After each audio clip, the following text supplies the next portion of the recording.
할렐루야. 지난 시간부터 우리가 사무엘상 강해를 시작했습니다. 지난 시간에 우리가 첫 번째 사무엘상 강해를 시작을 하면서 말씀을 통해서 한 여인의 부르짖는 절규하는 기도의 내용을 소개를 해드렸습니다. 우리 1장 다시 한번 돌아가서 보겠습니다. 사무엘상 1장의 2절에 있는 말씀입니다. 10절에 있는 말씀입니다. 1장 10절과 11절의 말씀 같이 합독합니다. 한나가 마음이 괴로워서 여호와께 기도하고 통곡하며 서원하여 이르되 만군의 여호와여, 만일 주의 여종의 고통을 돌아보시고 나를 기억하사 주의 여종을 잊지 아니하시고 주의 여종에게 아들을 주시며.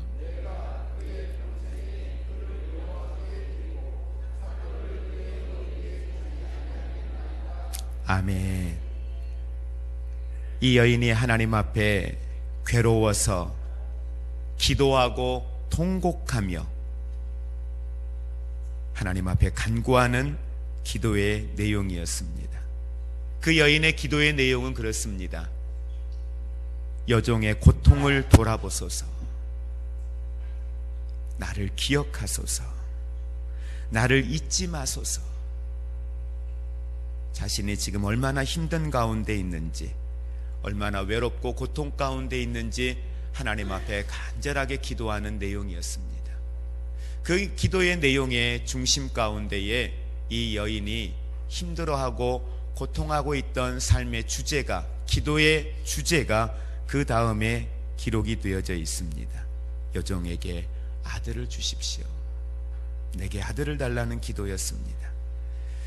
그렇게 하나님 앞에 간구했던 여인의 기도와 함께 오늘 2장 본문 말씀 1절부터 11절까지의 내용에 보면 동일한 여인의 기도의 내용이 기록이 되어져 있습니다.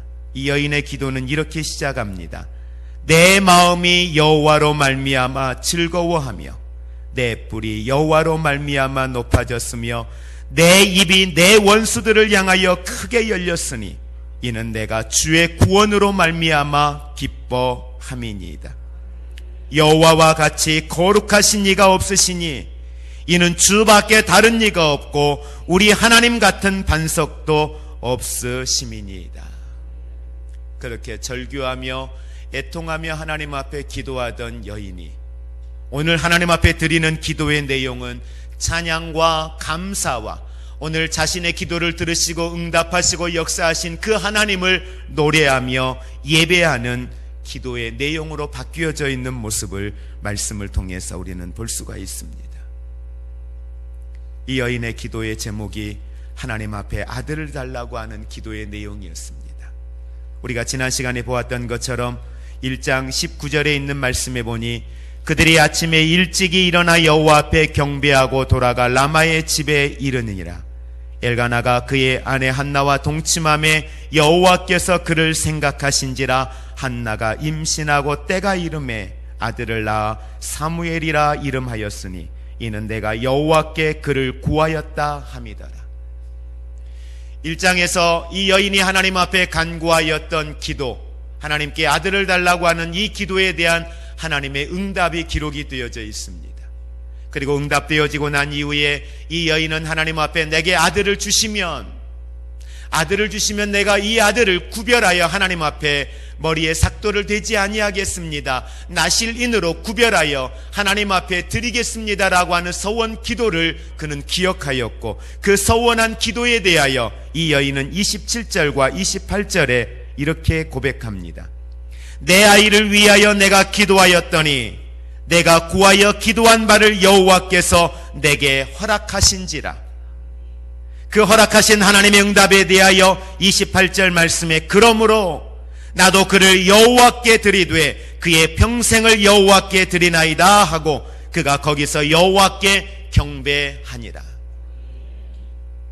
하나님이 내게 응답하시면 내가 하나님께 이렇게 하겠습니다라고 하는 기도의 응답에 대하여 이 여인은 내게 응답하신 하나님의 약속의 성취로 인하여서 하나님의 말씀, 하나님께 약속하였던 그 약속을 잃어버리지 아니하고 순종하여 오늘 사무엘을 하나님 앞에 드리는 한나의 모습을 보게 됩니다. 그리고 한나는 오늘 하나님 앞에 감사의 예배자로 나아가면서 하나님을 찬양하고 있는 내용, 그게 바로 오늘 우리가 같이 읽었던 본문 2장 1절부터 11절까지에 있는 내용의 말씀입니다. 오늘 본문 속에는 우리가 잘 알고 있는 이 한나의 기도의 내용과 함께 더불어 또 다른 한 가정의 모습이 기록이 되어져 있습니다. 그 가정은 우리가 잘 알고 있는 것처럼 엘리 제사장의 가정의 내용입니다. 그런데 성경에 이 12절부터 36절까지의 엘리 제사장의 자녀들에 대한 이야기를 기록하고 그 자녀들을 향하여서 엘리 제사장에게 경고하고 엘리 제사장에게 그 자녀들로 인하여서 그 가문이 어떻게 이후에 그들의 삶이 펼쳐질지에 대하여 구체적으로 기록을 합니다. 그런데 좋은 모습이 아니고 악행하는 모습인데도 불구하고 대단히 구체적으로 그들의 악행을 기록하고 있고 그들이 어떠한 하나님의 심판을 받는지에 대한 내용들을 기록을 하고 있습니다. 그것이 단순히 엘리뿐만 아니라 엘리와 함께 더불어서 당사자인 홈니와 비느하스 그리고 그의 가문이 어떻게 하나님의 심판을 받는지에 대한 내용들을 기록을 합니다. 그래서 우리는 이 장의 내용을 통하여서 우리가 볼 수 있는 것은 두 가문에 대한 내용입니다. 한 가문은 기도를 통하여 예배자로 나아가며 신실하게 하나님 앞에 믿음으로 나아갈 때에 하나님이 그의 가정을 어떻게 세우시고 어떻게 사용하시고 그 가정 가운데 어떻게 하나님이 일하시는가를 구체적으로 보는 축복의 통로로 믿음의 가정으로 세워지는 한 가정의 모습을 보게 됐고요. 또 한 가정은 목회자의 가정이요 하나님 앞에 구별하여서 세워진 믿음의 가정인데도 불구하고 그들의 가정이 하나님의 말씀 앞에 서지 못하였을 때에 어떻게 그들의 가정 가운데에 하나님이 일하시는지에 대한 모습들을 우리는 말씀을 통해서 보게 되어질 것입니다. 그러면서 우리는 먼저 가정들을 통하여서 일하시는 하나님의 모습을 보게 될 것이며 더 나아가서 우리의 개인의 신앙들이 오늘 이 시대를 살면서 어떠한 신앙의 모습을 가지고 나아가야 할 것인지 이 말씀을 통하여 하나님의 음성을 듣기를 주의 이름으로 축복을 드립니다. 12절에서부터 17절에 있는 말씀의 내용 우리 같이 함께 합독하겠습니다. 같이 합독합니다. 엘리의 아들들은 행실이 나빠 여호와를 알지 못하더라.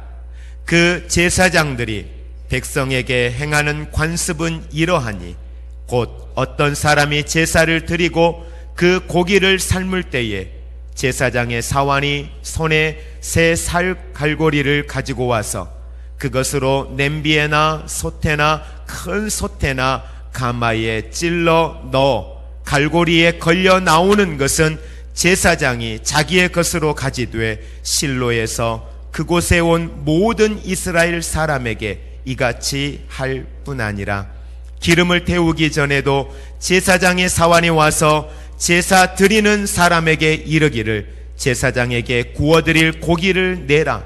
그가 내게 삶은 고기를 원하지 아니하고 날 것을 원하신다 하다가 그 사람이 이르기를 반드시 먼저 기름을 태운 후에 내 마음에 원하는 대로 가지라 하면 그가 말하기를 아니라 지금 내게 내라. 그렇지 아니하면 내가 억지로 빼앗으리라 하였으니 이 소년들의 죄가 여호와 앞에 심히 크면 그들이 여호와의 제사를 멸시함이었더라. 아멘. 엘리 아들들의 모습이 12절에서 17절의 말씀에 구체적으로 기록이 되어져 있습니다.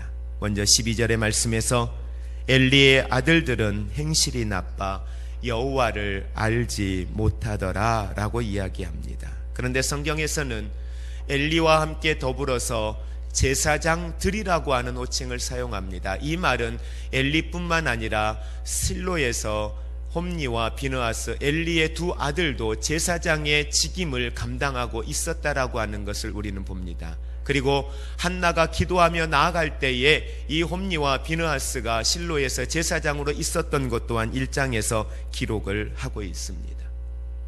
그런데 그들의 모습이 어떤 모습이라고 이야기합니까?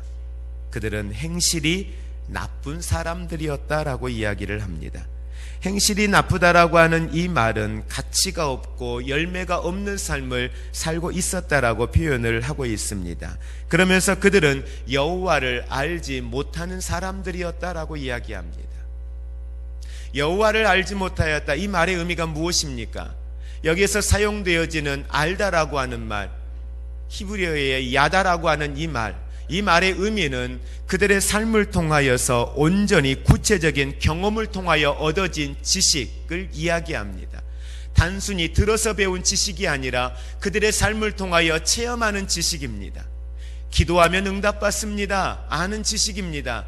그런데 경험을 통하여 한다라고 하는 것은 내가 기도하였더니 하나님께서 이렇게 응답하셨다라고 하는 것을 고백하는 겁니다.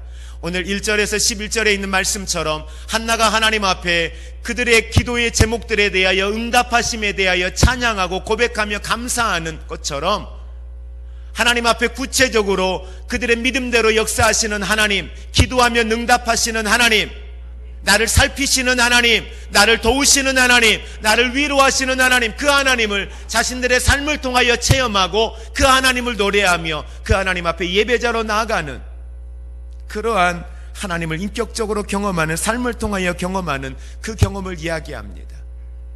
그런데 엘리의 이 제사장들에게는 그러한 하나님의 경험이 없다는 겁니다. 하나님이 어떤 분입니까? 제사장에게 물으면 이야기합니다. 네, 하나님은 창조주이십니다. 하나님은 전능하신 분입니다. 하나님에 대하여 이야기하지만 그 이야기와 함께 더불어서 그들의 마음속에 그 하나님에 대하여 경험한 성령의 경험이 없다라고 하는 거예요. 제사장인 홈리와 비느하스가 그와 같이 하나님을 알지 못하는 사람들이었다라고 성경은 이야기를 하고 있습니다. 디모데후서 1장 5절 말씀에 디모데의 신앙에 대하여 이야기할 때에 사도 바울은 디모데를 향하여 이야기합니다. 이는 내 속에 거짓이 없는 믿음을 생각함이라. 이 믿음은 먼저 내 외조모 로이스와 내 어머니 유니게 속에 있더니 내 속에도 있는 줄을 확신하노라.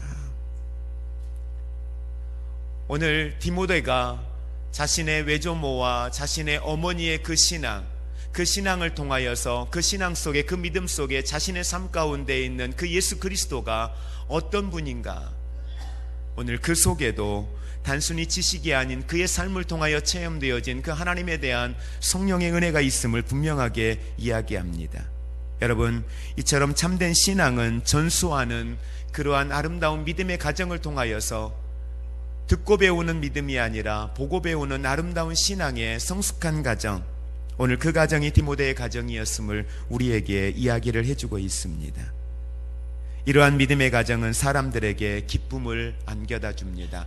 사람들에게 축복의 통로로 세워집니다. 그러나 엘리 가정처럼 영적으로 타락하고 오늘 하나님 앞에 바르게 서지 못하고 하나님을 알지 못하는 가정은 백성들에게 함께하는 공동체 안에 또 다른 비극을 안겨다 주는 것을 봅니다. 사무엘상 4장 11절 말씀에 이스라엘 백성들에게 법궤라고 하는 건 대단히 중요한 의미를 가집니다. 그런데 오늘 4장 11절 말씀에 보니까 하나님의 궤는 빼앗겼고 엘리의 두 아들 홈리와 비느하스는 죽임을 당하였다라고 성경은 이야기합니다. 그래서 하나님은 구약의 이스라엘 백성들에게 끊임없이 가정 가운데에 어떻게 가정의 자녀들을 양육해야 할 것인가를 성경에 분명히 기록하고 있습니다. 신명기 6장 4절 이하에 이스라엘아 들으라, 우리 하나님 여호와는 오직 하나인 여호와시니 너는 마음을 다하고 성품을 다하고 힘을 다하여 내 하나님 여호와를 사랑하라. 오늘날 내가 내게 명하는 이 말씀을 너는 마음에 새기고 내 자녀에게 부지런히 가르치며 집에 앉았을 때든지 길에 행할 때든지 누웠을 때든지 일어날 때든지 이 말씀을 강론할 것이며 너는 또 그것을 내 손목에 매어 기호를 삼으며 내 미간에 붙여 표를 삼고 또 내 집 문설주와 바깥문에 기록할지니라. 자녀들을 믿음과 말씀으로, 가정의 영적 제사장으로 아버지는 가정의 자녀들을, 가족을 믿음과 말씀 안에 양육하고 세워가야 할 사명을 분명히 이야기를 하고 있습니다. 그런데 엘리 제사장의 가정은 그렇지 못했던 것 같습니다. 그래서 이 자녀들은 제사장이 되었음에도 불구하고 하나님을 알지 못하는 사람들이었습니다. 그리고 13절 이하에 보니까 오늘 그들은 하나님 앞에 드려지는 제사를 멸시하는 모습을 보게 됩니다. 백성들이 제물을 가지고 옵니다. 제물을 가지고 와서 하나님 앞에 예배를 드립니다. 그럴 때에 이 예물이 하나님 앞에 드려지면 안수하고, 그리고 그곳에서 나온 피를 가지고 제단에 뿌립니다. 그리고 각을 떠서 하나님 앞에 기름을 태워서 예배를 드립니다. 그리고 난 이후에 제사장에게 드리는 제사장의 분량은 그 몸의 부위가 정해져 있습니다. 그리고 반드시 삶아서 그걸 가지고 나누어서 먹는 것이 레위기서를 통하여서 제사를 드리고 난 이후에의 구체적인 내용들이 기록이 되어져 있습니다. 모든 것이 제사장의 것이 아닙니다. 그런데도 불구하고 오늘 성경 말씀에 보면 제사장을 수종드는 자들이 와서 새 갈고리를 들고 와서 솥에다가 집어넣어서 아무거나 걸리는 대로 가져다가 제사장에게 드리는 모습을 보게 됩니다. 그것도 나중에 부족했던지 하나님 앞에 각을 떠서 예배를 드리기도 전에, 불을 태우기도 전에 자신이 원하는 부위의 것을, 원하는 것을 가져다가 아직 생고기로 있는 그것을 가져다가 숯불에 구워 먹기 위하여서 그것을 취하는 행동을 합니다. 그것을 거절할 때에 강제로 그것을 빼앗아 가겠다라고까지 엄포를 놓으면서 악행을 행하는 모습, 그것이 바로 홈니와 비느하스의 모습, 단순히 아들이 아닌 제사장의 모습이었음을 오늘 성경은 우리에게 이야기를 해주고 있습니다. 하나님 앞에 예배를 드리지만 예배에 있어서도 실패한 자녀들이었습니다. 그런데 홈니와 비느하스만 예배에 실패한 사람이 아니라 1장과 2장의 내용을 통해서 보면은 엘리 제사장 또한 예배에 실패한 사람이었던 것을 우리는 성경을 통해서 보게 됩니다. 그들은 하나님의 제물을 멸시했습니다. 여러분, 번제는 왜 드립니까? 피를 뿌리고 각을 떠서 불에 태움으로 그들의 죄를 하나님 앞에 소멸받기 위한, 죄 사함의 은혜를 받기 위한 그러한 행위로 그들은 하나님 앞에 제물을 드리고 나갔던 거죠. 절실함이 있습니다. 간절함이 있습니다. 하나님의 은혜를 사모하는 것이 있습니다. 죄 사함의 은혜를 받고자 하는 사모함이 있습니다. 그런데 그들의 제사를 무시했던 거죠. 멸시했던 거죠. 다시 말하면 멸시했다라고 하는 말은 거절했다는 겁니다. 저주했다라고 하는 것입니다. 그들의 욕심을 채우기 위하여 세상 말로 잿밥에 더 많은 관심이 있었다라고 하는 거죠. 숫자가 몇 명인가 수를 세고 있는 거예요.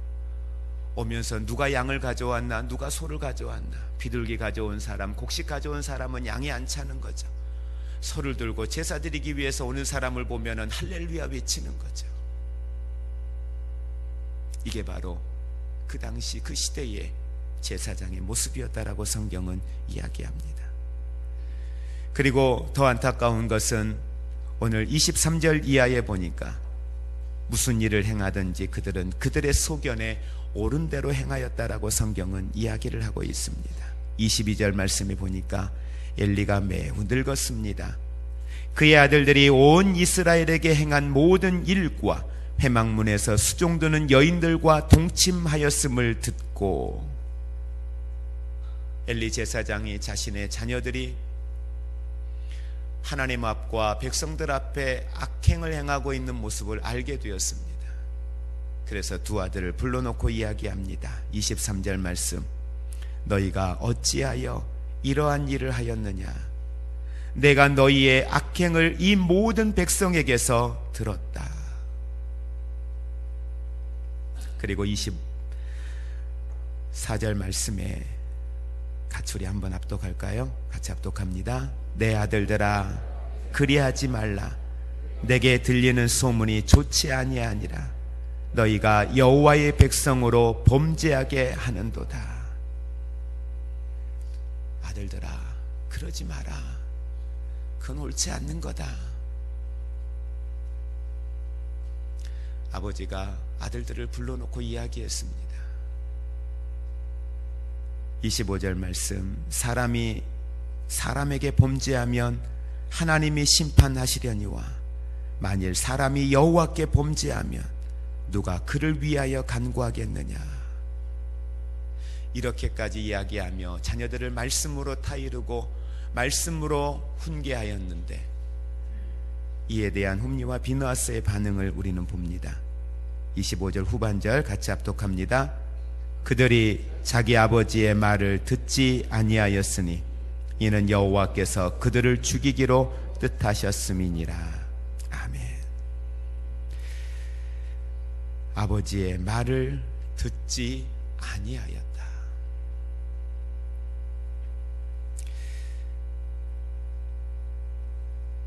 무슨 일을 하든지 자기의 소견에 옳은 대로 하나님의 자녀임에도 불구하고 구원의 은혜가 있음에도 불구하고 거룩한 하나님의 백성이 되었음에도 불구하고 내 안에 성령이 없으면, 내 안에 하나님의 말씀이 없으면, 내 안에 인격적인 하나님에 대한 경험이 없으면 오늘도 수많은 믿음의 사람들이 자기의 소견에 옳은 대로 행하는 연약한 믿음의 사람들을 보게 됩니다. 여러분의 가정은 어떻습니까? 여러분의 자녀들은 어떻습니까? 말씀과 믿음 앞에 하나님의 뜻에 합당한 믿음의 삶을 살고 있습니까? 아니면 그들의 삶과 그들의 가치가, 그들의 비전이 자기의 소견에 옳은 대로 시대와 환경을 쫓아가고 자기의 형편을 쫓아 내일을 향하여 달려가고 있지는 않습니까? 오늘 우리의 자녀들이 하나님의 말씀과 하나님의 뜻에 합당한 믿음의 자리에 있기를 주의 이름으로 축복을 드립니다. 이러한 엘리 제사장의 가정을 향하여서 하나님은 그냥 두고 보고 있지 않았습니다. 27절 이하에 하나님이 그들의 행위에 따라서 행하시는 하나님의 구체적인 이야기를 그들에게 전해주고 있습니다. 27절 말씀 성경 우리 같이 합독하겠습니다. 하나님의 사람이 엘리에게 와서 그에게 이르되 여호와의 말씀에 너희 조상의 집이 애굽에서 바로의 집에 속하였을 때에 내가 그들에게 나타나지 아니하였느냐. 28절 이스라엘 모든 지파 중에서 내가 그를 택하여 내 제사장으로 삼아 그가 내 제단에 올라 분향하며 내 앞에서 예봇을 입게 하지 아니하였느냐. 이스라엘 자손이 드리는 모든 화제를 내가 내 조상의 집에 주지 아니하였느냐. 아멘.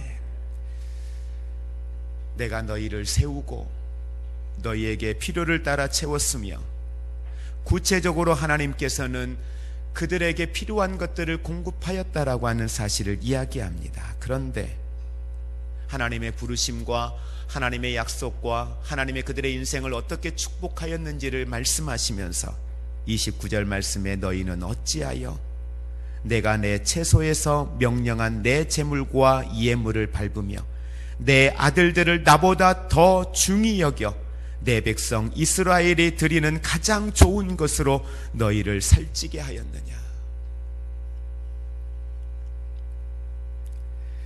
하나님 앞에 드려져야 될 구별된 것들을 가지고 어떻게 너희들의 자녀들의 살을 찌우는데, 너희들의 배를 채우는데 급급하였느냐.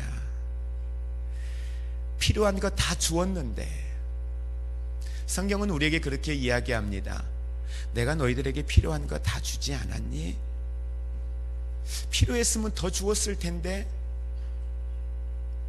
더 필요했으면 내가 더 주었을 텐데, 그런데 왜 그것에 만족하지 못하니? 지금도 하나님은 저와 여러분의 삶 가운데 필요하면 더 주십니다. 공급하십니다.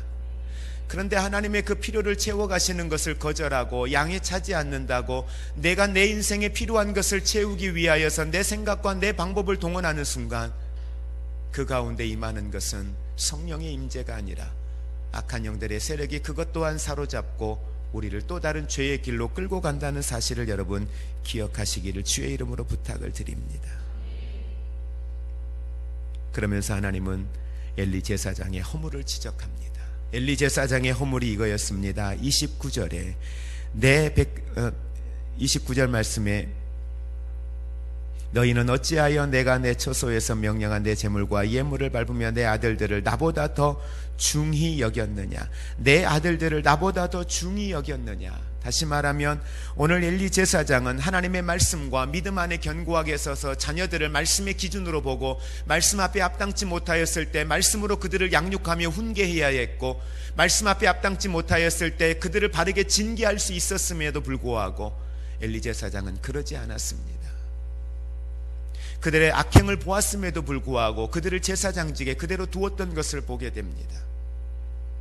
이 말은 하나님보다 자녀들을 더 소중하게 여겼다는 겁니다. 하나님 앞에 말씀 앞에 서는 것보다 그냥 자녀들의 감정을 건드리지 않는 것을 우선순위에 두었던 거죠. 혹여라도 자녀들이 자신을 향하여 대항할까봐 자녀들의 감정을 건드리지 않고 자녀들의 비유를 상하지 않게 하는데 더 집중했던 거죠. 그래, 저러다 나아지겠지.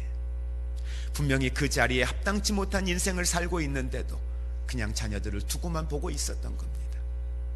오늘 사회적 문제를 일으키고 있는 수많은 사람들의 삶과 그들의 가정을 들여다보면 자녀들을 바르게 훈계하지 못하고 이 시대 앞에 구별된 모습으로 살도록 그들을 바르게 양육하지 못한 결과가 얼마나 또 다른 사회적 문제를 일으키는지를 우리는 보고 있습니다. 그래서 이 땅에 안고 있는 사회적 문제를 해결하는 데 가장 중요한 자리는 어떠한 정책이 바뀌는 것이 아닙니다. 어떠한 새로운 제도가 만들어지는 것도 아닙니다. 만들어지는 만큼 또 다른 부패한 일들이 만들어지게 될 것입니다. 그걸 피해가는 또 다른 방법들을 그들은 만들어낼 것입니다. 또 다른 모습으로 악한 모습을 드러낼 것입니다. 이 시대가 안고 있는 사회적 문제를 해결할 수 있는 가장 중요한 처소는 바로 가정입니다. 가정이 바르게 회복되어질 때에, 가정들이 바르게 세워질 때에, 가정 안에 바른 질서가 만들어질 때에 이 사회적인 문제는 바르게 해결되어질 수 있다는 사실을 기억하시기를 바랍니다. 어제 저녁에 목회자들 자녀들 대상으로 하여서 이제 계속해서 매주마다 돌아가면서 세미나가 있습니다. 그래서 어제 저녁에 당신은 건강하십니까? 라고 하는 주제로 목회자들 부부와 또 목회자 자녀들을 함께 모아놓고 어제 이제 세미나를 저녁에 진행을 했었어요. 그러면서 여러 가지의 이야기들을 함께 주고 나누는 가운데에 목회자들의 가정 안에서도 얼마나 자녀들이 폐쇄적이고 얼마나 자녀들이 하나님의 말씀 앞에 있지만 그 하나님을 인격적으로 경험하지 못했을 때에 얼마나 힘든 시간을 보낼 수밖에 없는지에 대한 부분들을 함께 나누었습니다. 그리고 우리가 얼마나 영적으로 건강해져야 하는가, 이 시대가 안고 있는 사회적 문제, 교회가 안고 있는 교회의 본질적 문제를 해결해 가는 데 있어서 가정의 회복의 중요성이 얼마나 중요한 것인가를 함께 나누었습니다. 여러분, 이 사회의 문제를 해결할 수 있는 가장 본질적인 접근은 가정의 회복입니다. 가정의 기능의 회복입니다. 가정이 회복되어졌을 때 우리 사회가 안고 있는 본질적 문제들은 해결되어질 수밖에 없다는 사실을 기억하시기를 바랍니다.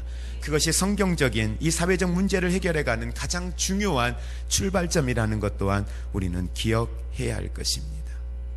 하나님을 사랑하고 하나님을 중심에 두어야 했음에도 불구하고 그는 하나님보다는 자녀들 앞에 더 많은 에너지를 쏟아부었던 엘리의 모습을 하나님은 지적합니다.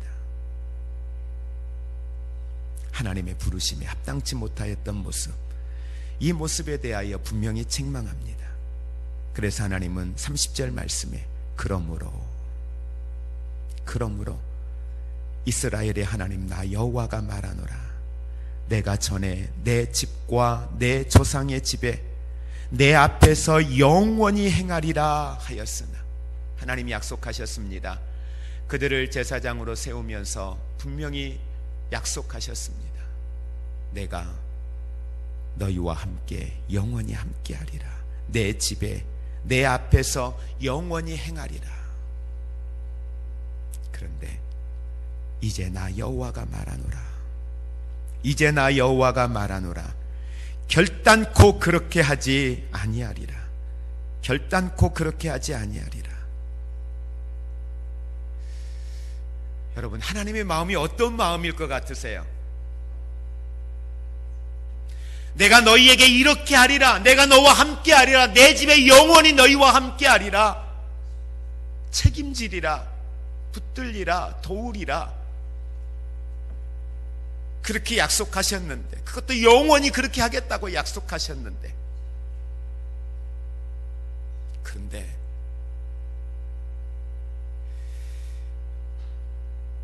결단코 그렇게 하지 않겠다. 하나님이 하지 못하시는 게 뭐가 있다 그랬죠? 거짓말요.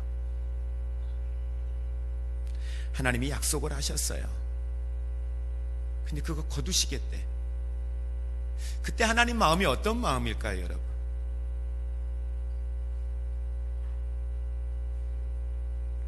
축복하셨는데, 그들을 통하여 일하기를 원하셨는데, 그들을 통하여 하나님의 거룩한 일들을 이루어 오셨는데, 중도에서 그 약속을 폐기하시고 이제 그렇게 하지 않을 거야. 근데 그렇게 하지 않을 거야 하고 멈추시는 게 아니라 구체적으로 어떻게 하실 것인지에 대한 그들의 징계를 또한 기록을 하고 있습니다. 31절, 보라, 내가 내 팔과 내 조상의 집 팔을 끊어 내 집에 노인이 하나도 없게 하는 날이 이를지라. 이스라엘에게 모든 복을 내리는 중에 너는 내 초소의 환난을 볼 것이라. 다른 사람들은 다 복되게 하고 다른 가문들은 다 잘되게 하고 이스라엘 가운데 하나님의 살아계심과 하나님의 능력을 나타내 보일 것이다. 그러나 너희들의 가정은, 너희들의 초소는 환난을 볼 것이다.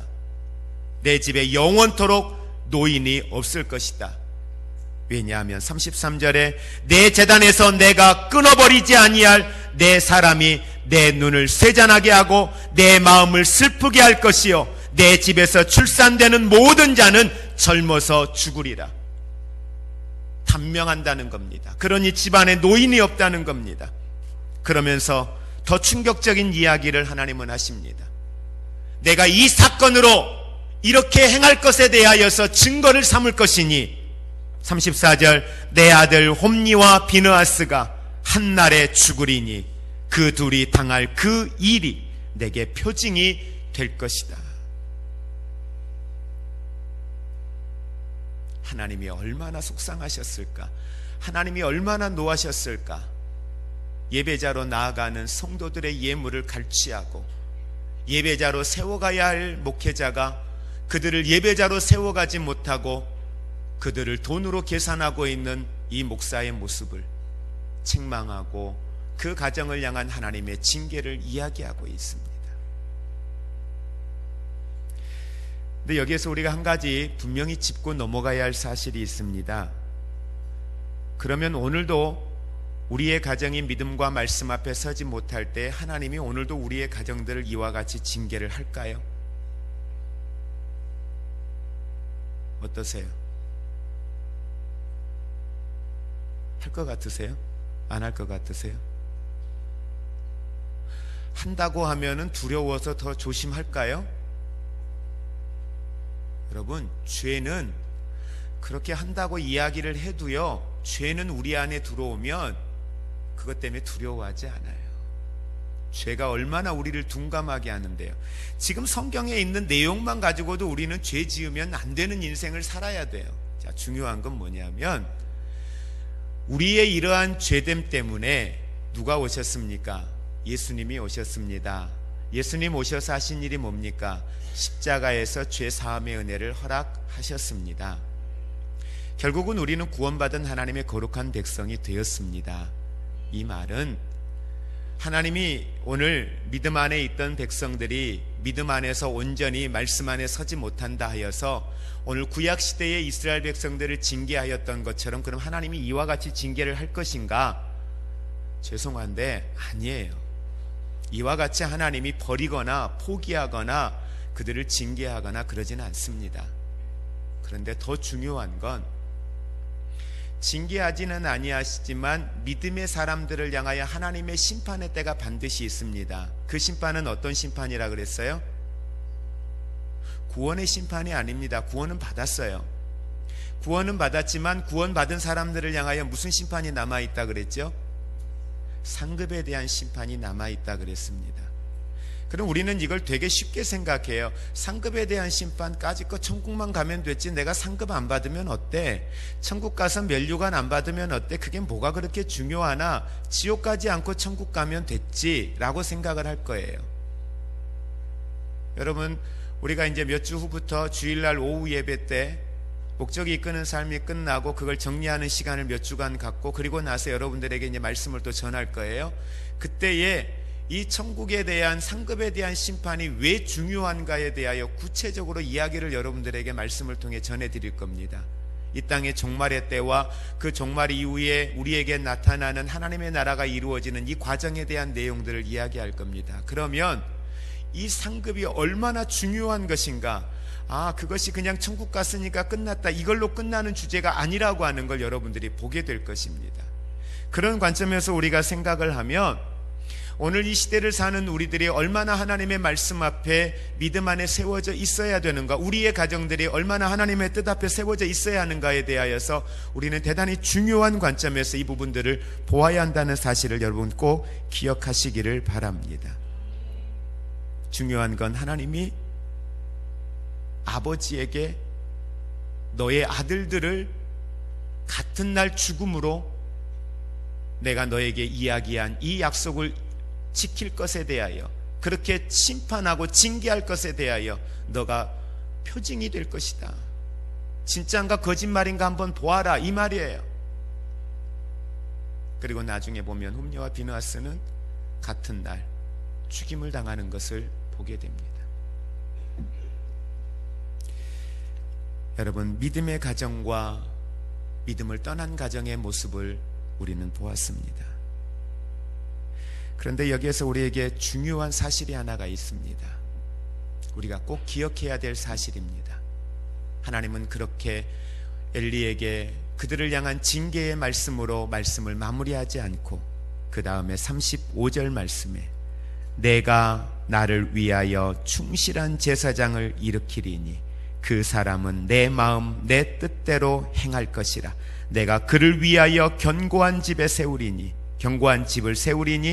그가 나의 기름 부음을 받은 자 앞에서 영구히 행하리라. 아멘. 오늘 35절과 36절에 있는 말씀에 보면 결국은 오실 메시아에 대한 예표를 이야기하고 있고 이후에 세워질 제사장에 대하여 이야기를 합니다. 사무엘에 대한 이야기를 하고 있는 것입니다. 여러분, 엘리 제사장이 아니면 안 된다라고 생각을 했을까요? 엘리는 홈리와 비느하스가 아니면 안 된다라고 생각했을까요? 이들의 가정은 우리가 아니면 안 된다라고 생각을 했을까요? 그래서 그들이 누리는 것이 영원할 거라고 생각했을까요? 하나님의 일은 내가 아니면 안 되는 것은 없습니다. 하나님의 일은 항상 필요한 사람들을 세우셔서 하나님의 일들을 이루어 가십니다. 우리 교회 안에 내가 아니면 안 돼, 내가 속해 있는 목장 안에, 내가 속해 있는 기관 안에, 내가 속해 있는 공동체 안에 내가 아니면 안 돼. 주인의식을 갖는 건 중요하죠. 그러나 내가 아니면 안 된다라고 하는 교만의 생각을 갖는 건, 그건 하나님 앞에 대단히 큰 교만이라는 사실을 여러분 기억하시기를 바랍니다. 우리 교회 안에 목사인 제가 아니면 안 될까요? 아니에요. 하나님은 오늘 말씀대로 표현하면 내 마음 내 뜻대로 행하는 사람을 세울 거라고 말씀하고 있습니다. 다시 말하면 아무리 죄악된 세상일지라도, 아무리 악한 자가 모여있는 세상일지라도, 비전이 없고 소망이 없는 시대와 공동체 속에 있을지라도, 하나님은 하나님의 마음에 맞는 사람, 하나님의 뜻을 행하는 사람, 그 나라 그 의를 구하는 사람, 그 사람들이 반드시 있다는 사실을 믿으시기를 바랍니다. 그래서 어느 시대든지, 아무리 악한 시대라고 했다 할지라도 어느 시대든지 하나님은 하나님의 사람들을 세우셨습니다. 그리고 일하셨습니다. 어떻게 일하셨습니까? 내 마음 내 뜻, 하나님의 계획, 하나님의 생각. 그래서 빌립보서 2장에서 말씀하고 있는 것처럼 하나님은 하나님의 기쁘신 뜻을 위하여 우리 마음에 뭘 두셨다겠습니까? 소원을 두셨다 그랬습니다. 그리고 그 소원을 주시고 하나님은 이루어 가셨어요. 언제요? 과거에도 그랬고요, 지금도 그렇게 하고 계시고요. 앞으로도 그렇게 하실 것입니다. 그래서 우리가 항상 기억할 건 뭐라 그랬어요? 내 형편이 어떠냐, 내 상황이 어떠냐, 이건 우리에게 중요한 주제가 아니라는 거예요. 어떠한 상황 가운데 있든지 중요한 건 하나님의 뜻이 뭐냐는 거예요. 하나님이 기뻐하는 게 뭐냐라는 거죠. 오늘 하나님이 그 다음에 하나님의 사람을 세울 때 어떤 사람 세우시겠다겠습니까? 내 마음, 내 뜻대로 행할 사람. 마태복음 6장 33절에 말씀하고 있는 것처럼 그 나라, 그 의를 구하는 사람, 그런 사람 세우겠다는 거예요. 그럼 그런 사람이 있다 없다? 있다는 거예요. 저와 여러분이 그런 믿음의 사람이 되시기를 주의 이름으로 축복을 드립니다. 그래서 우리가 항상 기억해야 될 건 그 믿음 가지고 그것이 하나님의 뜻이면 우리는 가면 되는 거예요. 순종하고 가면, 그 마음 그 뜻대로 순종하고 가니 어떻게 해요? 하나님이 이루신다니까요. 하나님이 역사하신다니까요. 하나님이 하나님의 영광을 나타내신다는 사실입니다. 그 구체적인 내용이 이 사무엘 상하에 기록되어져 있어요. 그걸 우리는 사무엘의 행적과 사울과 다윗 왕의 행적들을 통하여서 매주마다 구체적으로 그 사건들을 우리는 보게 될 것입니다. 말씀을 정리합니다. 오늘 우리의 가정은 어떤 가정입니까? 하나님께 절망과 좌절과 고통의 순간 하나님께만 소망이 있는 줄 알고 하나님께 기도하는 한나의 가정입니까? 기도의 응답이 있을 때 하나님께 소원하였던 것들을 드리고 믿음과 말씀으로 자녀를 양육하여 하나님 앞에 약속한 대로 제사장 앞에 오늘 사무엘을 하나님 앞에 드리는 한나의 그 아름다운 은혜에 대한 순종과 결단의 삶을 살고 있는 가정입니까? 자녀가 내 뜻대로 사는 것이 아니라 하나님의 말씀과 하나님의 뜻 앞에 믿음으로 세워지는 데에 삶의 우선순위를 두고 하나님의 말씀으로 양육하는 믿음의 가정입니까? 아니면 자녀를 사랑하지만 하나님을 사랑하는 모습을 보이지 못하고 우선순위가 자녀에게 있어서 하나님께 우선순위를 두지 못하는 연약한 모습을 보이고 자녀가 하나님의 뜻과 말씀 앞에 서지 못하는데도 불구하고 그것을 말씀으로 책망하고 그것을 나의 죄를 회개하는 것처럼 하나님 앞에 간절히 기도하며 나아가지 못하는 오늘 엘리 제사장의 모습과 같은 가정입니까? 어떠한 가정의 자리에 여러분의 가정에 세워지기를 원하십니까? 오늘 저와 여러분의 가정이 한나의 가정과 같은 하나님께 기도가 있고 기도의 응답이 있고 기도의 응답에 대한 아름다운 신앙의 고백과 결단이 있는 믿음의 가정들로 세워지시기를 주의 이름으로 축복을 드립니다. 하나님께서 하나님의 마음에 드는 사람을 찾으실 때에 오늘 여러분의 가정의 자녀들이 여러분의 가정이 여러분들이 하나님 앞에 그렇게 기억되어지는 믿음의 사람들이 되시기를 주의 이름으로 축복을 드립니다. 이제는 우리 주 예수 그리스도의 은혜와 하나님 아버지의 사랑하심과 성령님의 교통하심이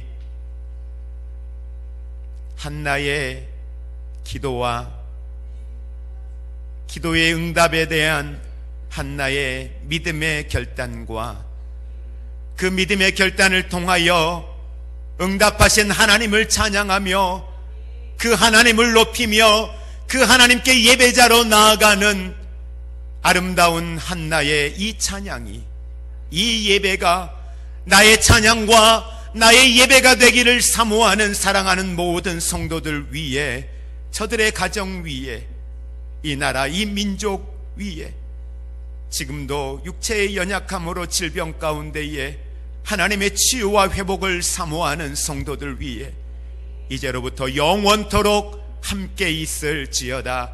아멘.